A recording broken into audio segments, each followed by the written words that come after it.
దేవుని నామానికి మహిమ ఘనత ప్రభావములు కలుగును గాక. ఆమేన్. హల్లెలూయా. గట్టి చెప్తామా? హల్లెలూయా.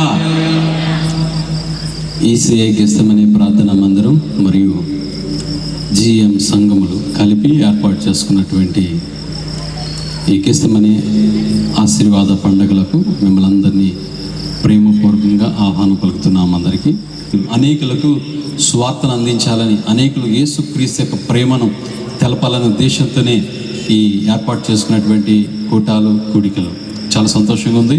ఎందుకనగా మళ్ళా ఈ సంవత్సరం కూడా మనం ఈ యొక్క 3 రోజుల కూటాలను మే నెలలో మరి 4, 5, 6 తేదీల్లో ఏర్పాటు చేసుకోవడానికి దేవుడు కృపను అనుగ్రహించాడు. సో చాలా సంతోషకరమైన, ఆనందదాయకమైన, ఆశీర్వాదదాయకమైనటువంటి మరి వార్త ఏంటంటే, మన ఈసే మహామహులు, ఈసే పెద్దలు ఈరోజు మన మధ్యలో ఉండడం నిజంగా ఎంతో దీవెనకరం, ఆశీర్వాదకరం. మరి ఆహ్వానించిన వెంటనే ప్రేమతో అంగీకరించి ఈ మొదటి రోజు మన ఈసే ప్రార్థనా మందిరం మరి తరపున మనం ఆహ్వానించిన వెంటనే మరి దేవుడు వారందరినీ కూడా మన మధ్యలోనికి నడిపించారు. అందుని బట్టి దేవునికి మహిమ కలుగును గాక. ముందుగా మనము మరి ప్రకటించుకున్న రీతిగా మన ప్రియులు బిషప్ తండ్రి గారు, ఎందుకంటే వాళ్ళు లేకుండా ఏ కార్యక్రమం జరగదు. అన్ని విషయాలు కూడా మా ఆత్మీయ తండ్రిగా ఉంటూ బలపరుస్తూ మరి ఎంతగానో, ఎందుకంటే ఈ ప్రాంతంలో నేను పరిచయం చేయడానికి నన్ను ఎంతగానో ప్రోత్సహించి నిలబెట్టి నన్ను బలపరిచినటువంటి మా ఆత్మీయ గురువులు, మా ఆత్మీయ తండ్రి, మా ప్రియులు బిషప్ తండ్రి గారు, right reverend doctor John Victor గారిని ప్రేమపూర్వకంగా ఆహ్వానిస్తూ అందరం చప్పట్లు కొడుతూ వారిని వేదిక మీదకి మనం ఆహ్వానం పలుకుదాం. ఈరోజు మొదటి దినాన్ని నేను ఒక వర్తమానం అందించడానికి మన మధ్యలోనికి ప్రేమతో ఆహ్వానించినంతనే మరి మన మధ్యలోకి వచ్చినటువంటి మన ప్రియులు బిషప్ తండ్రి గారు టి జాన్ విక్టర్ గారిని వారిని వేదిక మీదకి సాదరంగా ఆహ్వానం పలుకుతున్నాం. అందరూ చప్పట్లు, వారి వచ్చేంత వరకు చప్పట్లు కొట్టాలి.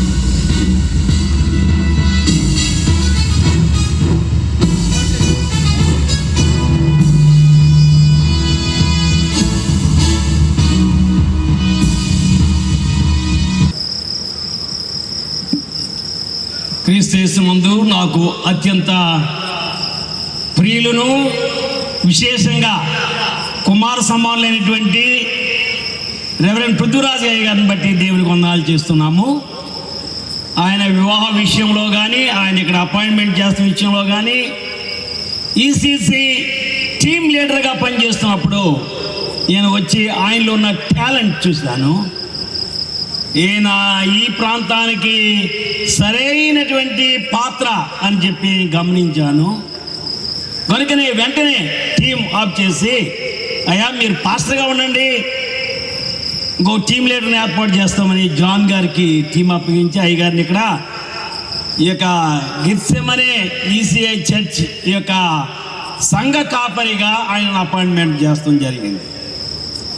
దేవుడు అంచెలంచెలుగా దేవుడు ఆ యొక్క సహోదరుడిని బలమైన పాత్రగా ఈ గుంటూరు పట్టణంలో, విశేషంగా సంఘ కాపర్లకు పాస్టర్ ఫెలోషిప్ ప్రెసిడెంట్గా కూడా పనిచేయటకు దేవుడు గొప్ప కృప చూపించాడు. కారణం ఏంటంటే ఆయనలో ఉన్నటువంటి తలాంతు, ఆయనలో ఉన్నటువంటి ఆ యొక్క టాలెంట్, ఆ టాలెంట్ని బట్టి ప్రభు తన యొక్క మహిమార్థమై వినియోగపడే పాత్రగా ఆయనను వాడుకున్నాడు అని చెప్పి నేను చెప్పగలను. ప్రభుని ప్రేమిస్తున్న ప్రియ దేవుని బిడ్డలారా, దైవజనులు చాలామంది ఇక్కడికి వచ్చి ఉన్నారు. చాలా సంతోషం. సంఘ కాపర్లు, ఈసీఐ పాస్టర్లు మాత్రమే కాదు, వేరే పాస్టర్ గారులు కూడా వచ్చి ఉన్నారు. చాలా సంతోషం. ఇక దినాన్ని దేవుని యొక్క వాక్యము మీతో క్లుప్తంగా మరి 10 గంటల వరకే అన్నారు. మరి ఎంతవరకు వెళ్తుందో మా పాస్టర్ గారు నన్ను గొలుసేసి కట్టేసి ఇలా ఉన్నారు. కనుక వెనకే పగ్గాలు పట్టుకుని ఉన్నటువంటి మీ యొక్క స్థానిక సంఘ కాపరి రెవరెండ్ పృథ్వీరాజ్ గారిని కోరుకొనిచున్నాము. ప్రభుని ప్రేమిస్తున్న ప్రియ దేవుని బిడ్డలారా, ఈ రాత్రి వేళలో ఇక్కడ చేరి ఉన్నటువంటి నా ప్రియ సహోదరి సహోదరులారా, క్రీస్తు యేసు నామమున మీ అందరినీ ప్రేమపూర్వక ఆహ్వానము తెలియజేస్తూ ఉన్నాము. ఈ దినమందు మన ముందు ఉంచినటువంటి ఒక వాక్య ధ్యానము చాలా చాలా అవసరం. చేరి ఉన్న ఒక్కొక్కరికి, అలాగనే శబ్ద యంత్రము ద్వారా ఈ వర్తమానం వింటున్నటువంటి సహోదరి సహోదరులకు చాలా చాలా అవసరం. దేవుడు గొప్ప యజమాని, గొప్ప రైతు. ఆయనకు గొప్ప ద్రాక్ష తోట ఉన్నది. ఈ ద్రాక్ష తోట ఏమో కాదు కానీ ప్రపంచమే. ప్రపంచంలో ఉన్న ఈ జనాంగం అందరూ కూడా ఆయన ద్రాక్ష తోట. ఈ ద్రాక్ష తోటలో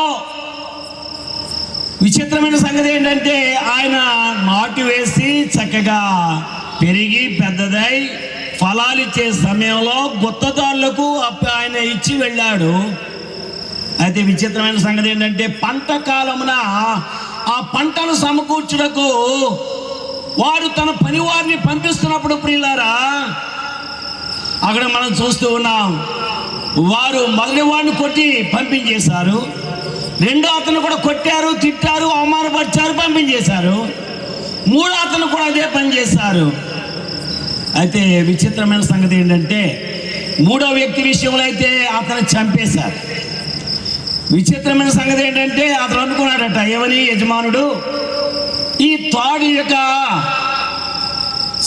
ద్రాక్ష తోట అంతటికి కూడా యజమానుడైనటువంటి నా కుమారుడు, ప్రియ కుమారుడు, ఒకే ఒక కుమారుడు ఉన్నాడు. ఆయనని పంపించినట్లయితే యజమానుని కుమారుడని గౌరవిస్తారేమో అని అతన్ని పంపించాడు. అతను ఏం చేశారండి, ద్రాక్ష తోట వెలుపల ఆయనను పడగొట్టి చంపి ఆయనను ఎంతో అవమానపరిచినట్టు మనం చూస్తూ ఉన్నాం. ఈ కథ ఎవరి విషయమో కాదు కానీ ఈ ఉపమానము నిజంగా యేసుక్రీస్తు ప్రభు వారు బ్రతుకున్న కాలంలో ఆయన తన శిష్యులతో ఆయనను వెంబడిస్తున్నటువంటి అనేక వేల కొలది జనాంగముతో యేసుక్రీస్తు ప్రభు ఎక్కడికి వెళితే అక్కడ జనము తండోపతండాలుగా ఆయన వెంబడిస్తూ ఉండేవారు. ప్రియులారా, ఆయన ఎంతో ప్రేమతో తన స్వకీయమైన కథను ఆయన చెప్పారు. కారణం ఏంటంటే నశించిన దానిని వెతికి రక్షించుటకు క్రీస్తు యేసు ఈ లోకమునకు వచ్చెను. ఈ సత్యాన్ని ప్రజలు గమనించక ఆయనను వెతికి చంపేదానికి వారు సిద్ధపడ్డారు. విశేషంగా మొట్టమొదటిగా దేవుని విత్తనము అనగా దేవుని యొక్క వాక్యము, ఫలములు అనగా ఆత్మీయ ఫలములు. విత్తనము దేవుని యొక్క వాక్యం అయితే ఫలములు మరి ఆత్మీయ ఫలములు. మార్కు సువార్త 11వ అధ్యాయము, దయచేసి కుమార్ నాతో కలిసి సహకరించాలని కోరుచున్నాము. మార్కు సువార్త 11వ అధ్యాయం 19వ వచనం 13వ వచనం చదవండి.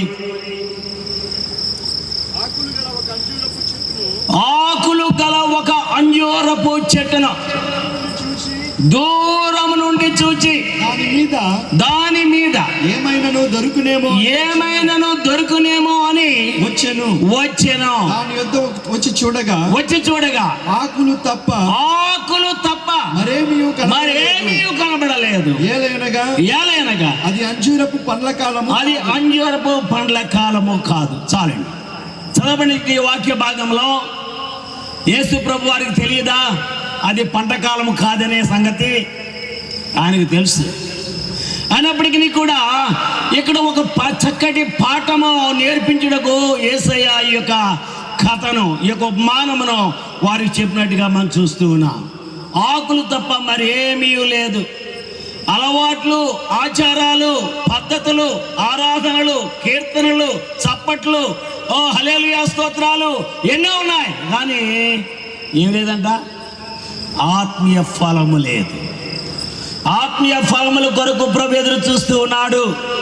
అయితే మనం ఏం చేస్తున్నాం నేటి దినాలలో? క్రైస్తవ సంఘమా, దేవుని బిడ్డలారా, దేవుని నమ్మి దేవుని వెంబడిస్తున్నటువంటి దేవ బిడ్డలందరూ కూడా ఆత్మీయంగా ఫలించవలసినటువంటి విషయాన్ని మర్చిపోతున్నారు. దేవునికి అవమానం తీసుకొచ్చే ఫలములు ఫలిస్తూ ఉన్నారు. మీ యొక్క హృదయాలలో నాటబడిన వాక్యం అనే విత్తనము ఫలిస్తుందా, లేకుంటే ఆ విధంగానే మోడి బారిపోతుందా? ఇక రాత్రి వేళలో ప్రభు నీతో నాతో మాట్లాడుచున్నాడు. శ్రేష్టమైన ద్రాక్షవల్లిగా నేను నిన్ను నాటిదిని, నువ్వేం చేస్తున్నావు? జాతిహీనపు ద్రాక్షవల్లి వలె నీవు కారు ద్రాక్షలు కాస్తున్నావు. దేవునికి వాక్యంలో యెషయా గ్రంథము 5వ అధ్యాయము 2వ వచనం 4వ వచనం చదవండి ఎవరైనా దయచేసి. యెషయా గ్రంథము 5వ అధ్యాయము 2వ వచనం 4వ వచనం. ఆయన దానిని బాగుగా త్రవ్వి రాళ్లను ఏరి అందులో శ్రేష్టమైన ద్రాక్ష తీగలను నాటెను. దాని మధ్యకు బురుజు ఒకటి వేయించి ద్రాక్ష తొట్టిని తొలిపించెను. ద్రాక్ష పళ్ళు ఫలింపవలనని ఎదురు చూచు ఉండెను గాని అది కారు ద్రాక్షలు కాచెను. ప్రియమైన దేవుని సంగమా, దేవుని బిడ్డలారా, నేటి దినాల్లో దైవ సంఘ దేవుని యొక్క వెంబడిస్తున్నటువంటి ఆత్మీయ బిడ్డలు ఫలించవలసిన ఫలాలు మానేస్తారు. దేవునికి అవమానపరిచేటువంటి కొన్ని జాతిహీనపు ద్రాక్షాల వలె వారు దేవుని మరి గణపరచలేకపోతున్నట్లుగా దేవునికి వాక్యం మనం చూస్తూ ఉన్నాం. లూకాసు వార్తలో 13వ అధ్యాయంలో, దయచేసి లూకాసు వార్త 13వ అధ్యాయం 6 నుండి 9 వచనాలు త్వరగా చదవాలి. మరియు ఆయన వారితో ఈ ఉపమానము చెప్పాను. ఒక మనుషుని ద్రాక్ష తోటలో అంజూరపు చెట్టు ఒకటి నాటబడి ఉండేను. అతడు దాని పండ్లు వెతక వచ్చినప్పుడు ఏమీ దొరకలేదు.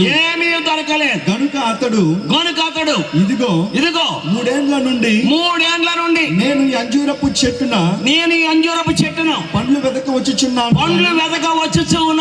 గాని ఏమీ దొరకలేదు. దీనిని నరికివేయము.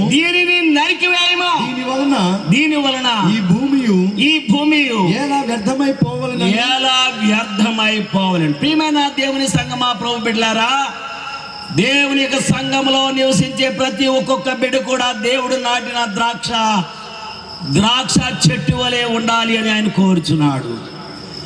నాటబడిన నీవు నేను కూడా ఆత్మీయంగా ఫలించాలి అని చెప్పి ఆయన కోరుచున్నాడు. ఆత్మ ఫలాలు ఫలిస్తున్నామా? కారు ద్రాక్షలు ఫలిస్తున్నామా? జాతిహీనపు ద్రాక్షలు ఫలిస్తున్నామా?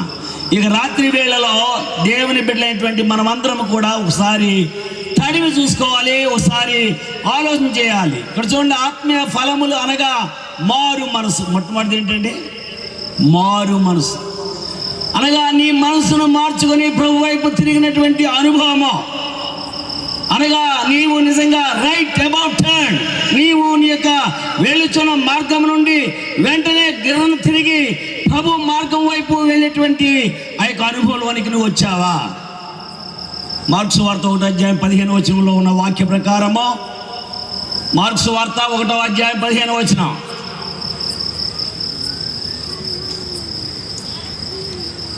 కాలము సంపూర్ణమైనది.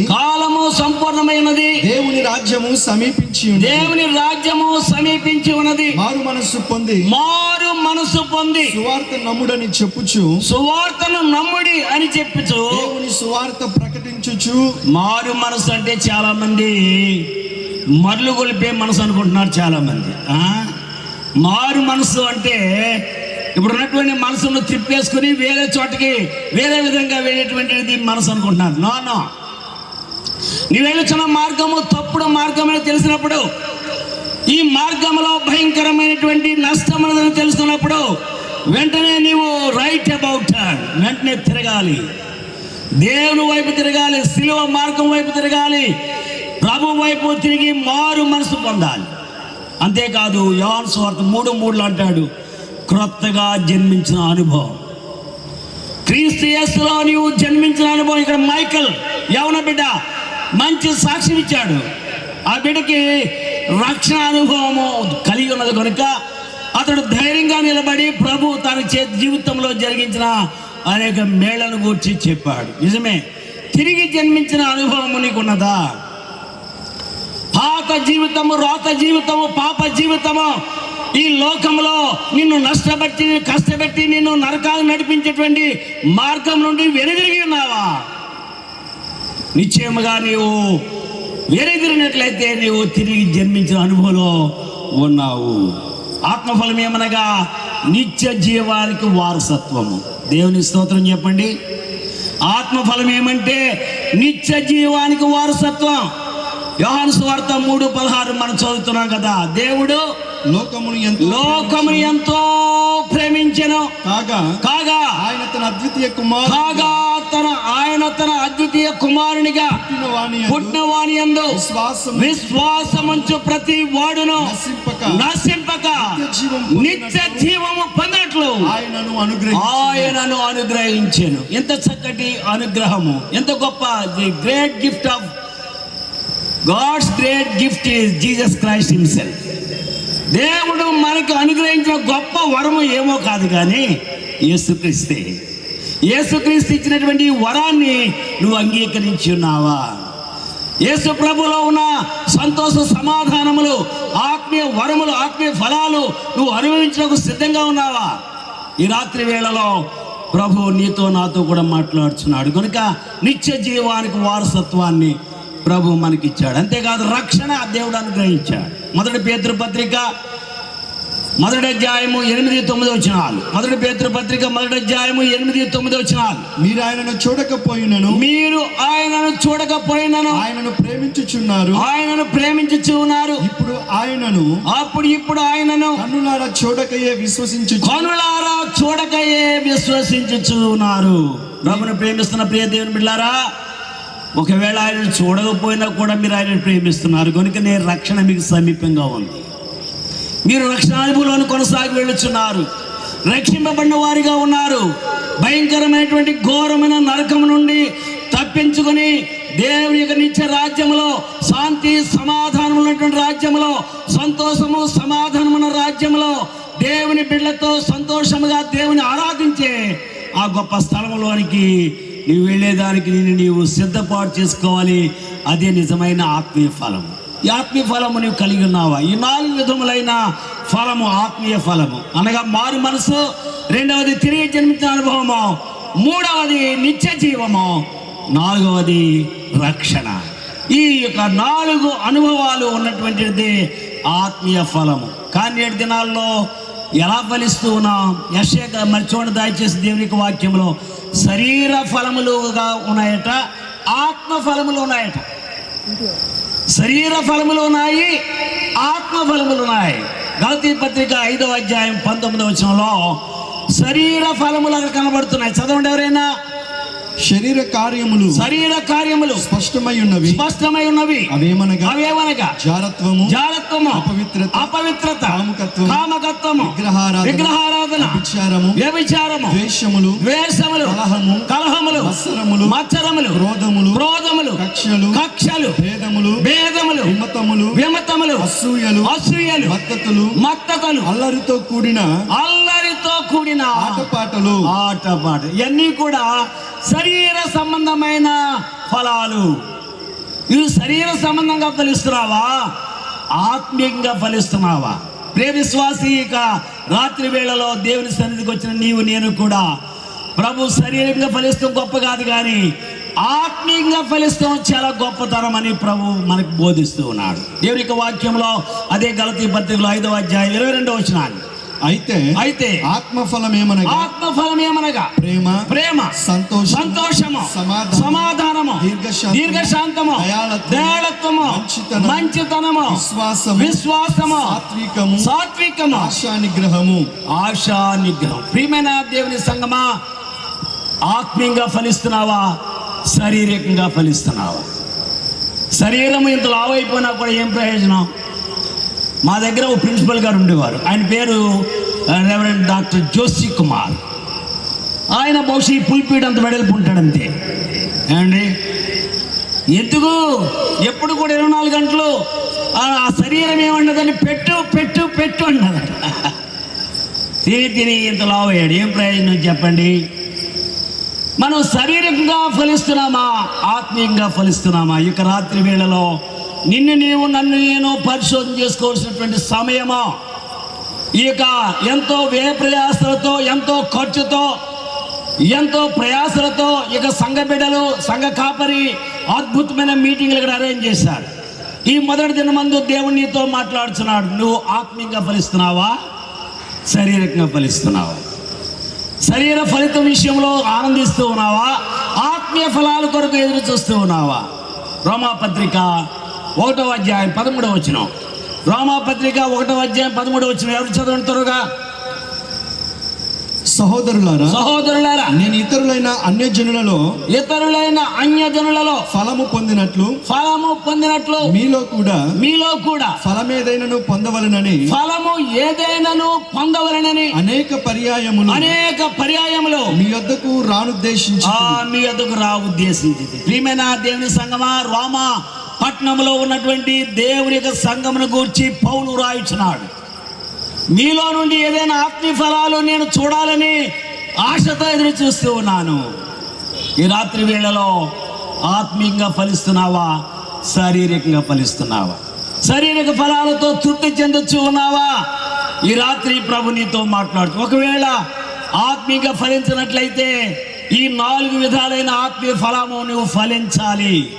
ఈ రాత్రి వేళలో ప్రభు ఈ ఆత్మీయ ఫలం నువ్వు ఫలించాలని ఆయన కోరుచు ఉన్నాడు. రెండవదిగా చూసినట్లయితే నీ ప్రార్థన జీవితం. విశ్వాసిగా, దేవుని బిడ్డగా ఎంతవరకు నువ్వు ప్రార్థన చేస్తూ ఉన్నావు? దేవుని యొక్క సముఖంలో యథార్థ హృదయంతో దేవుని సన్నిధిలో నువ్వు ప్రార్థిస్తూ ఉన్నావా? దేవుని యొక్క వాక్యంలో చూడండి, ఇక్కడ కీర్తన గ్రంథము 5వ అధ్యాయం 3వ వచనం. కీర్తన గ్రంథము, ఇక్కడ దావీదు గొప్ప రాజు, మంచి శక్తివంతుడు, గొప్ప రాజ్యాధికారం గలవాడు. అయినప్పటికీ కూడా 5వ అధ్యాయం 3వ వచనంలో అంటాడు, యెహోవా ఉదయమున నా కంఠస్వరము నీకు వినబడును. ఎంతవరకు మీరు ఉదయమున ప్రార్థిస్తున్నారు? ఉదయకాలమున దేవుని యొక్క సముఖంలో ప్రార్థించు వారు ఎందరు? విశ్వాసులే మీరందరూ, వెరీ గుడ్. కానీ ఉదయకాలమునే నిజంగా కూడా అపవాది బయలుదేరుతాడట వెతుకుతూ. ఎందరైతే విశ్వాసులు మోకరించి ప్రార్థిస్తున్నారో వారి నుండి దూరంగా వెళ్ళిపోతాడు. అదే కీర్తన గ్రంథంలో 55వ అధ్యాయము 17వ వచనం. సాయంకాలమున ఉదయమున మధ్యాహ్నమున నేను ధ్యానించుచు. ఆమేన్, హల్లెలూయా. దినమునకు 3 పూట తింటాము, కానీ 3 పూటలు ప్రార్థన చేస్తానేది? నేను చేస్తున్నానండి. ఎప్పుడు కంచం నా ముందు వచ్చినప్పుడు నేను ప్రార్థన చేస్తున్నానండి. అది కాదు ప్రార్థన. నిజముగా నీ ఒక సమయాన్ని, ఒక స్థలాన్ని కేటాయించుకొని ప్రభు యొక్క సముఖంలో దినానికి 3 సార్లు ప్రభు యొక్క సముఖంలో నువ్వు ప్రార్థిస్తున్నావా? ప్రార్థన విశ్వాసి జీవితములకు ఆయుపట్టు వంటిది. ప్రార్థన లేని జీవితము నిజంగా పాడైపోయినటువంటి కొంప వంటిది ప్రియులారా. ఇక రాత్రి వేళలో ప్రభు నిన్ను నన్ను హెచ్చరిస్తున్నాడు. దావీదు వలె నీవు నేను దినమునకు 3 సార్లు ప్రార్థన చేయాలి. కీర్తన గ్రంథం 119వ కీర్తన 164వ వచనం. నీ న్యాయ విధులను బట్టి దినమునకు 7 మారులు నేను నిన్ను స్తుతించుచున్నాను. ఆమేన్. ఎంతవరకు చేస్తారు ఏమండి? 7 మార్లు దేవుని స్తుతించే వాళ్ళు ఇక్కడ ఎవరైనా ఉన్నారా?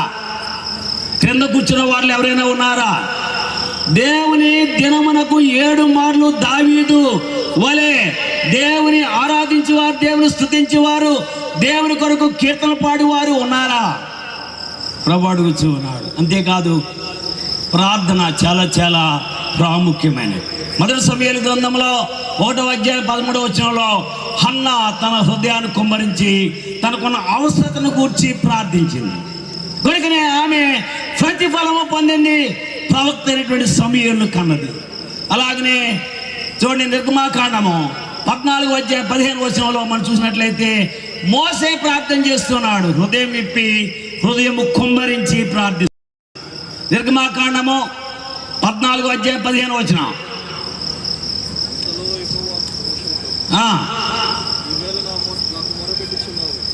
నీ వేళ నాకు మొరపెట్టుచున్నావు, సాగిపోవుడని ఇశ్రాయేలుతో చెప్పుము.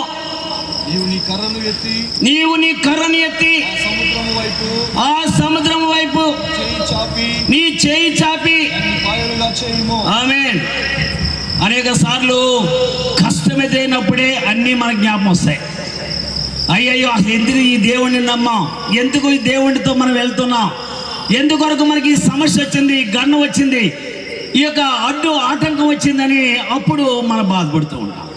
అలాగే మోసే కూడా, అయ్యా ఏంటి మా ముందు ఎర్ర సముద్రం వెనక చూస్తే భయంకరమైన ఫరో సైన్యం, వారు కత్తులతో గుదిలతో మరి ఆయుధాలతో వస్తున్నారు, మరణాయుధాలతో వస్తున్నారు, మమ్మల్ని ఇక్కడ చంపేస్తాను తీసుకొచ్చావా అని ప్రభువుని వారు అడుగుతూ ప్రారంభించాడు.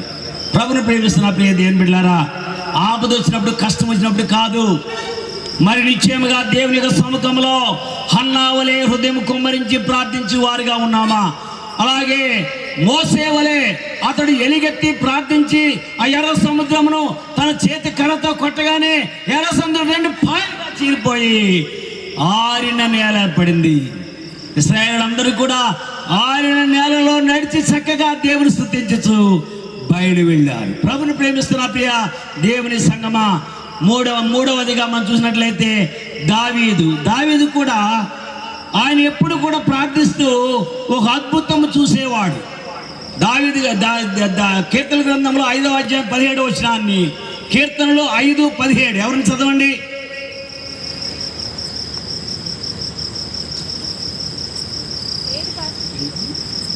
ఐదవ అధ్యాయం 1-2 వచనాలు.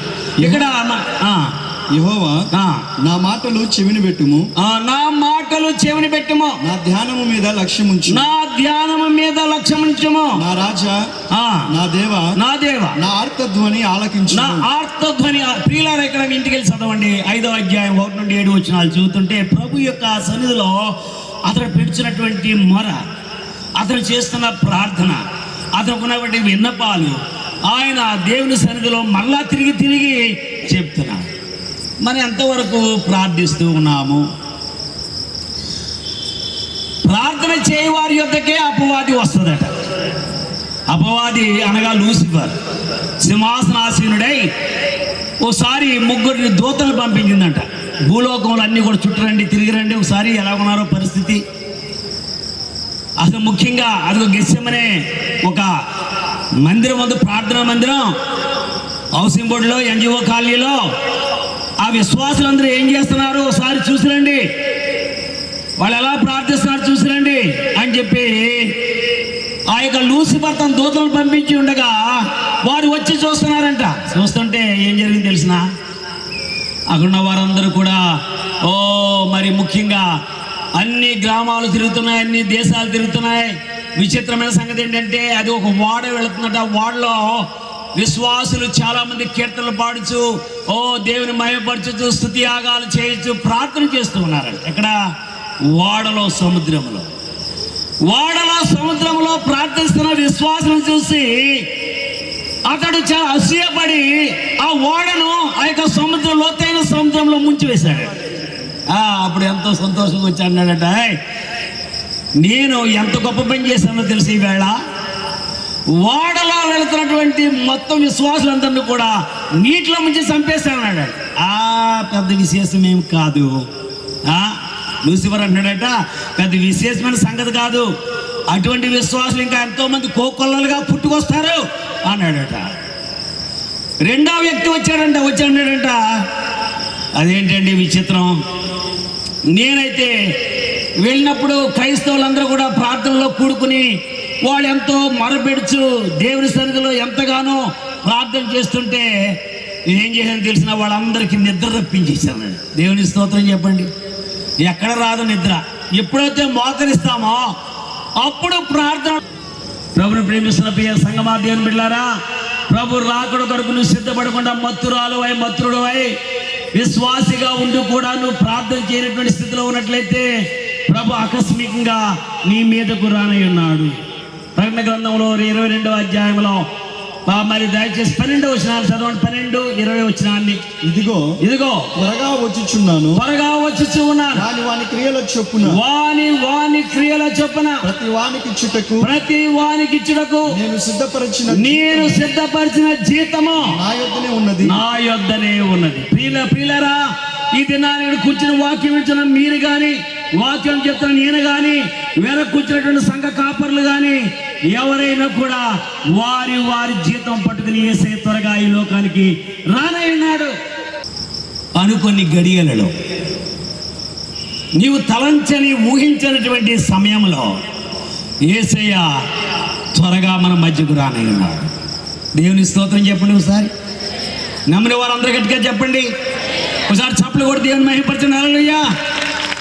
ప్రభువు త్వరగా రానయ్యున్నాడు. ప్రియులారా, నీ జీవితంలో నా జీవితంలో ఆయన వచ్చే వేళలో మనం నిశ్చయముగా సిద్ధపడి ఉంటున్నామా, లేకపోతే మత్తులమై నిద్రిస్తూ ఉన్నామా?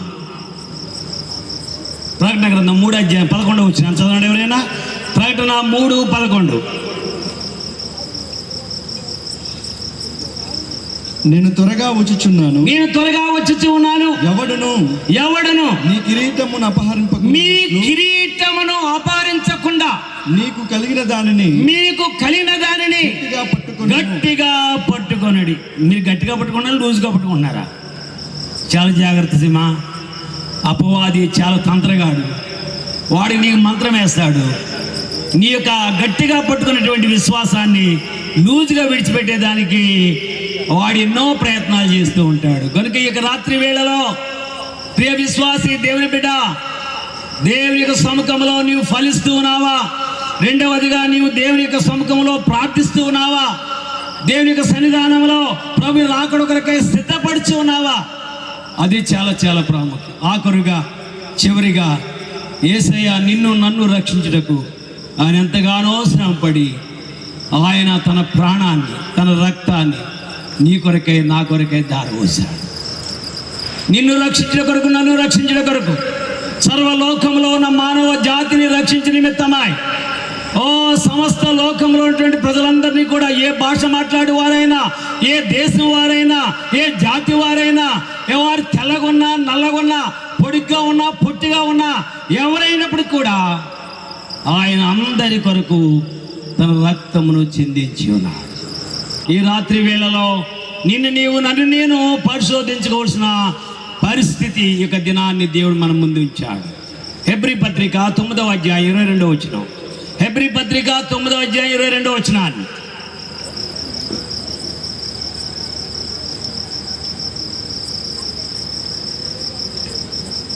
మరియు ధర్మశాస్త్ర ప్రకారము సమస్త వస్తువులను రక్తము చేత శుద్ధి చేయబడినని, సమస్త వస్తువులను రక్తము చేత శుద్ధి చేయబడినని, రక్తము చిందింపకుండా పాప క్షమాపణ కలుగుదని సామాన్యముగా చెప్పవచ్చు.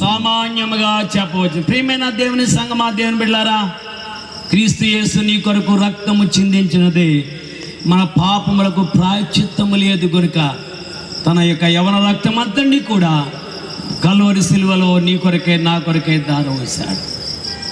ఆయన నిన్ను రక్షించుటకు, నన్ను రక్షించుటకు, నీకు ప్రతిగా నీవు ఉండవలసిన స్థలంలో ఆయన తన యొక్క మరి హస్తములను, తన యొక్క పాదములను అప్పగించి మేకలు కొట్టుటకు, అలాగే తన ప్రక్కలో బళ్ళెం పొడుచుటకు, అలాగే తన తలపైన ముళ్ళ కిరీటం పెట్టించబడి రక్తసిక్తమై రక్త ముద్దగా మారి యేసయ్య నిన్ను రక్షించుటకు అంతగా శ్రమపడ్డాడు. ప్రియులారా, మొదటి యోహాను పత్రికలో 1వ అధ్యాయంలో 7వ వచనంలో వాక్యం ఉంది. చదవండి ఎవరైనా దయచేసి. మొదటి యోహాను పత్రిక 1వ అధ్యాయము 7వ వచనం. అయితే ఆయన వెలుగులో ఉన్న ప్రకారము మనమును వెలుగులో నడిచిన యెడల మనము అన్యోన్య సహవాసము గలవారమై ఉందము. అప్పుడు ఆయన కుమారుడైన యేసుక్రీస్తు రక్తము ప్రతి పాపము నుండి మనలను పవిత్రులుగా చేయను. ప్రియమైన దేవుని బిడ్డలారా, పాపముల నుండి విడుదల కోరుచు, పాప క్షమాపణ కొరకై రక్షణ పొందాలని, నిజమైనటువంటి రక్షణ మరి యేసుక్రీస్తు చిందించిన ప్రశస్త రక్తంలో ఉన్నదని సంగతి మర్చిపోయి రకరకాలుగా తీర్థయాత్రలకు, జపతపాలకు, గుళ్ళు గోపురాలకు మనం ఎంతగానో ఖర్చు పెడుతూ ఎన్నెన్నో చోట్ల తిరిగి వస్తూ ఉన్నాం.